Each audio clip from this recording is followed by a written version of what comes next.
فما أحلى ما كان يشدو به سيدنا علي وهو الأب، ولطالما يكون من صافي عطاء الله أن يتحدث الأب بنعمة صلاح الأولاد عنده، فيشدو سيدنا علي ذاكرا نعمة الله عليه بهذه الصلات المحمدية، فيقول كرم الله وجهه: محمد النبي أخي وصهري، وحمزة سيد الشهداء عمي، وجعفر الذي يضحى ويمسي يطير مع الملائكة ابن أمي،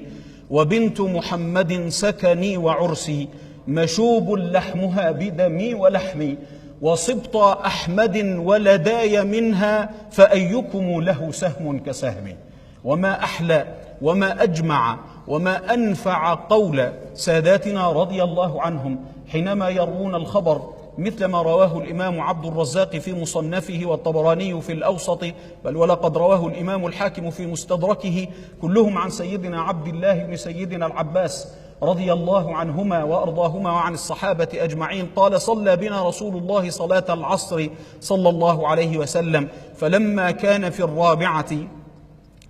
اعتلى ظهره الشريف سيدنا الحسن وسيدنا الحسين،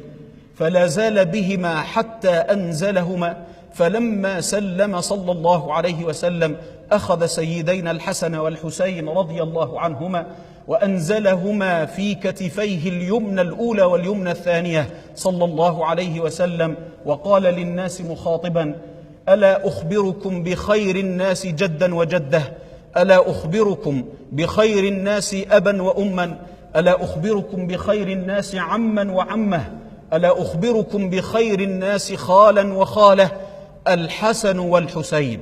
جدهما رسول الله صلى الله عليه وسلم، وجدتهما خديجة بنت خويلد، وأمهما فاطمة بنت رسول الله صلى الله عليه وسلم، وأبوهما علي بن أبي طالب، وعمهما جعفر بن أبي طالب، وعمتهما أم هانئ بنت أبي طالب، وخالهما القاسم بن رسول الله صلى الله عليه وسلم، وخالاتهما زينب ورقية وأم كلثوم بنات رسول الله صلى الله عليه وسلم، جدهما في الجنة، وجدتهما في الجنة، وأمهما في الجنة، وأبوهما في الجنة، وعمهما في الجنة، وعمتهما في الجنة، وخالهما في الجنة، وخالاتهما في الجنة، وهما في الجنة، ومن أحبهما في الجنة،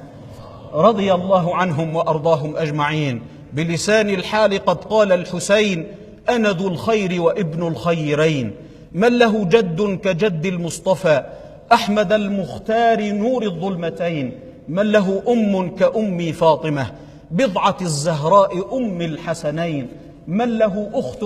كأختي زينب بضعة الزهراء بشرى كل عين، من له أخ شقيق كالحسن طيب الأخلاق مبسوط اليدين، من له عم كعم جعفر ذي الجناحين أصيل النسبين، من له ابن تقي طاهر كابن السجاد زين العابدين، من له مثل أبي حيدرة بطل الأبطال في يوم حنين، عبد الله غلاما ناشئا وقريش يعبدون الوثنين، عبد الله إلها واحدا وقريش يعبدون الوثنين، خيرة الله من الخلق أبي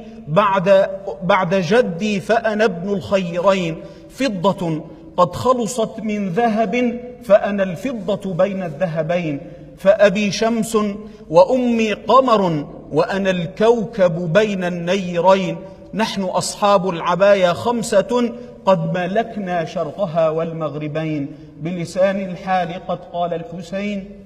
أنا ذو الخير وابن الخيرين، صلى الله على جدهما سيدنا ومولانا رسول الله صلى الله عليه وسلم.